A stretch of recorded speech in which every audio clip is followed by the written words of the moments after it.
Հրապարակը գրում է. գլխավոր դատախազությունը դեռ անցած տարմանից կադաստրի կոմիտեի դեմ հայց է ներկայացրել վարչական դատարան, պահանջելով անվավեր ճանաչել Երևանում Լեռնային Ղարաբաղի կառավարության սեփականության իրավունքի պետական գրանցումը։ Խոսքն Արցախի ներկայացուցչության շենքի մասին է, որն ուզում են վերցնել արցախցիների ձեռքից։ Մայիսի 22-ին դատարանը պետք է որոշում կայացներ, սակայն այն հետաձգվել է։ Հետևաբար չեն ուզում, որ ընտրություններից առաջ աղմուկ բարձրանա եւ դրա պատճառով քվեներ կորցնեն։ Բացի այն, որ Փաշինյանը որոշել է ջնջել Արցախի հետ կապված ամեն ինչ եւ անգամ հիշողությունն ու Արցախ բառն է արգելում, այս շենքը խլելը կենաց մահում հարց է դարձել նաեւ այն պատճառով, որ այստեղ սովետական տարիներին Երևանում Ադրբեջանի դրամատիկական թատրոնն է գործել։ Անցած տարի Ադրբեջանի նախագահն իր երկրում անգամ նշել է Երևանում Ադրբեջանի դրամատիկական թատրոնի 120-ամյակը, որին հաջորդեցին ԱԱԾ-ի կողմից իրականացված օպերացիաները, Արցախի ներկայացուցչություն ներխուժմամբ եւ այս դատական հայցով։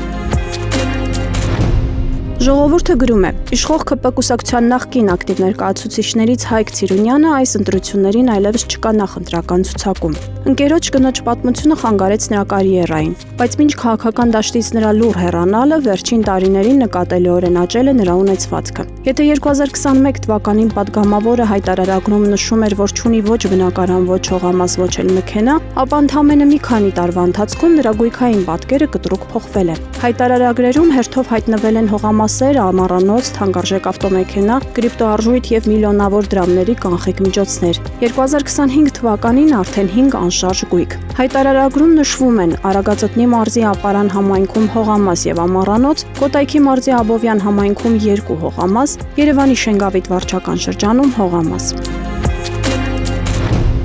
Հրապարակը գրում է. իշխող կուսակցությունը վարձկանների միջոցով է քարոզչություն անում, բուկլետներ բաժանում, տնետուն շրջում։ Նրանք ԿՊ անդամներ չեն, պարզապես վարձու աշխատանք են կատարում։ Թերթին պատմել են, որ ԿՊ աշխատակազմը բուկլետ բաժանող վարձկանների քթերից է բերում 200,000-ական դրամները, որոնք վճարում են բուկլետ բաժանող յուրաքանչյուր անձի, քարոզչություն անելու, տնետուն այցելելու, ԿՊ-ի չեղած գաղափարախոսությունը պրոպագանդելու համար։ Թերթին ասել են, որ աշխատակազմից պահանջել են ոչ միայն Փաշինյանի երևանյան հանդիպումներում մասով կապահովել, այլև ասել են. գումարի երկրորդ մասը կտան, եթե նորից այցելեն այն բնակարանները, որոնց դռներն առաջին այցի ժամանակ փակ են եղել։ Ասել են, որ պետք է հասնել նրան, որ փակ դռներ չլինեն։ Նաև ճշտ են, թե քանի կողմնակից ունի ԿՊ-ն, որ քարոզչության մասին ամբողջական պատկեր ունենան։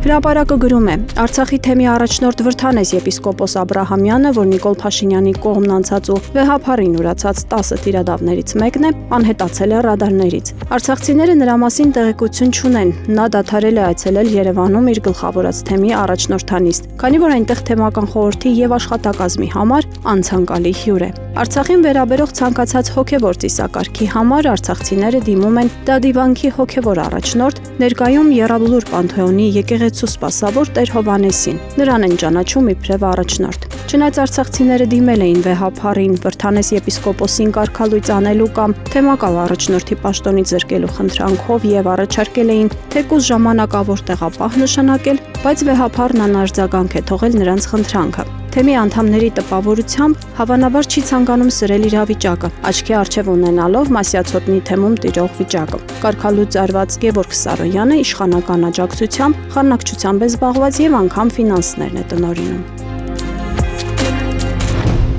Փաստը գրում է. Հայաստանի քաղաքական դաշտում վաղուց արդեն ձևավորվել է մի շերտ, որը պաշտոնապես իրեն ներկայացնում է որպես ընդդիմություն, սակայն իրականում կատարում է մեկ կարևոր քաղաքական ֆունկցիա՝ թույլ չտալ, որ հակաիշխանական ընտրազանգվածը համախմբվի իրական իշխանափոխության շուրջ։ Այս ուժերը տարբեր են արտաքինով, բառապաշարով ու ոճով, բայց ունեն մեկ ընդհանուր հատկանիշ։ Նրանք երբեք չեն հարվածում Նիկոլ Փաշինյանի իշխանության հիմքերին այնպես, որ այն իրական վտանգ զգա։ Ընդհակառակը, հաճախ հենց իրենց գոյությամբ են ապահովում գործող իշխանության վերարտադրությունը։ Այդ շղթայում առանձնահատուկ տեղ ունի իրեն շնորհապետական անունը կրող կուսակցության ղեկավար Գուրգեն Սիմոնյանը։ Քաղաքագետի, ազգային գործչի եւ նոր քաղաքական ուժի առաջնորդի կերպարով ներկայացող Սիմոնյանը վերջին շրջանում ակտիվորեն փորձում է զբաղեցնել այն դաշտը, որտեղ հավաքված են հակառուսական դրամատրություններ ունեցող, բայց Փաշինյանից դժգոհ քաղաքացիները։ Գուրգեն Սիմոնյանը փորձում է ներկայանալ որպես ազգային շահերի պաշտպան, բայց իրականում նրա ամբողջ քաղաքական գործունեությունը բերում է նույն տեղը՝